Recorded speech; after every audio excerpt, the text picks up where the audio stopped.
Mascoutah. I'm Noah Meadows. And I'm Britton Poole. We have a great show for you guys today. We have Constance bringing us a student spotlight. We have Glenn with some book recommendations, and Lila giving us some leap year theories. With all that said, now let's take it to Ryland and Grant with sports. Well, Mascoutah, our winter sports are sadly coming to an end. This week, we will be covering boys basketball, some swimmers at MHS, and finally, girls bowling. Let's jump straight into it. Starting off, we got our boys basketball. Huge congratulations as our boys took the MVC by storm and brought home a conference championship and finished the season with a 19-11 record. Along with this, our boys' first round of regionals took place on Wednesday in Freeburg against Freeburg, where they brought home a win. The boys will play tonight against Highland in hopes of a regional championship. The boys play tonight at Freeburg at 7 p.m., so come out and support the boys in such a crucial game. Just last weekend, our girls bowling team also battled out for a state championship. The girls gave an outstanding effort, allowing them to lead the field on the first day. The girls ended up placing 6th in the whole state, which is an amazing accomplishment. But a great season put together through lots of hard work, determination, and countless hours of practice. Again, great job. Lastly, congratulations to swimmer Rocco Overton as he qualified for state yesterday in his 50-yard freestyle. He will now compete in Chicago next weekend. Also, congratulations to Nathan Hawkins and Drew Whitler for representing us at the sectional as well. Well, that's it from us. Make sure to support our basketball boys tonight. The game's at 7 p.m. at Freeburg. And a special thanks to all our winter athletes and coaches who put in countless hours for their team's athletic season. Thank you all. Let's take it to Constance. Hey there, Mascoutah. We have a various number of students doing very exceptional things. Today, I wanted to highlight one of our seniors who made the decision to join the Air Force and how he got to that decision. Yeah. How did you decide that you wanted to go into the military, and is there a specific reason why you chose the Air Force, and if so, why? Well, I chose the Air Force because I have a lot of family ties, and growing up in Mascoutah, it's always been right there. I chose the military specifically over college or trade school because it's free and I get paid to learn.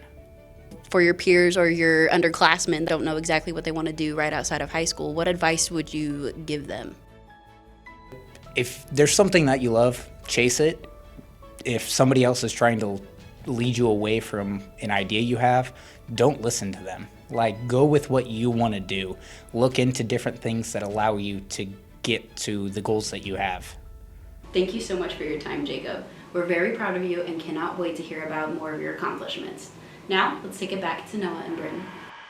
Thank you, Constance, for that interesting student spotlight. Good luck to Jacob as he heads into the Air Force. Now let's leap on over to Lila with information about leap year.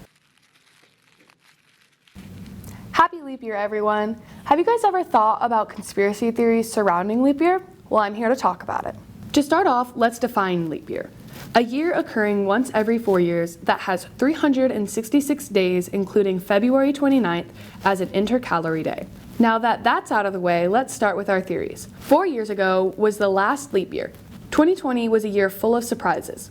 We had the same Super Bowl teams, same winners, go Chiefs, election year, and if we just happened to have another pandemic, no, I'm just kidding. But you can't say that it's not crazy that 3 of the same things happened 4 years later, right?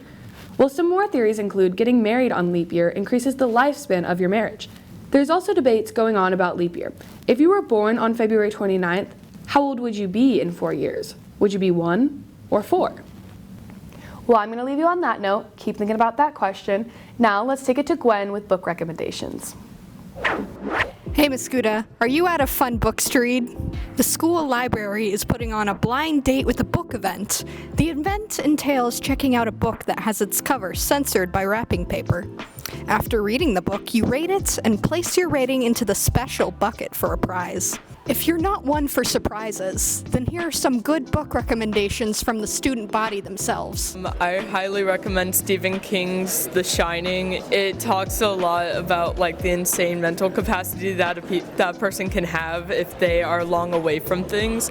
It can also talk about how family and other things can make you go insane in a way, but it also can help explore your reading credentials, and you guys should check it out totally.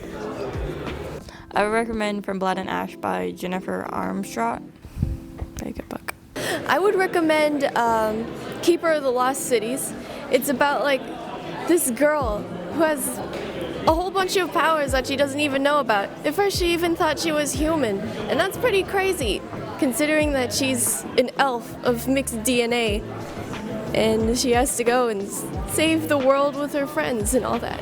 It seems like not that much, but once you delve into the story and all the complexity into it, it's amazing. I'm still on it, but I'm almost done, and that's cool. I actually read this series when I was in, I want to say middle school. I don't remember the author, but it is a large series. It's called Among the Hidden. It's basically a dystopian series that's about like overpopulation and how the government made it so where families can only have 2 children. If they have 3, they legally have to like them, you know, to bleep it for you.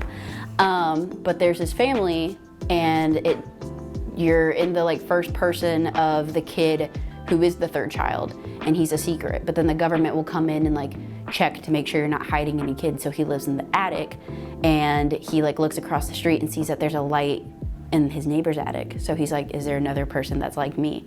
And that's where that series starts off. So he's trying to hide from the government and also like try to figure out if there's other people like him, which it's a really, really good series.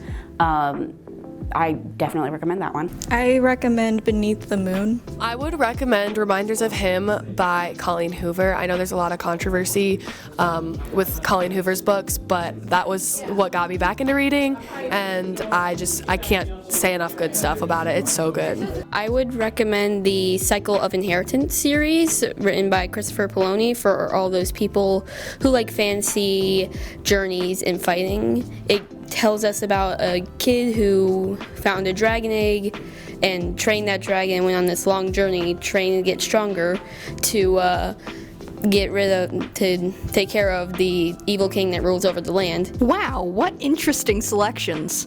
Personally, I'd recommend a book called Sabriel for fantasy necromancy lovers. But that's it from me, Mascoutah. Let's take it back to our anchors. That about wraps up this week's show. Thanks to everyone who made the Black History Month Assembly possible. We're looking forward to a great show. Enjoy the assembly, everyone, and have a great weekend. Remember to stay safe and stay classy, Mascoutah.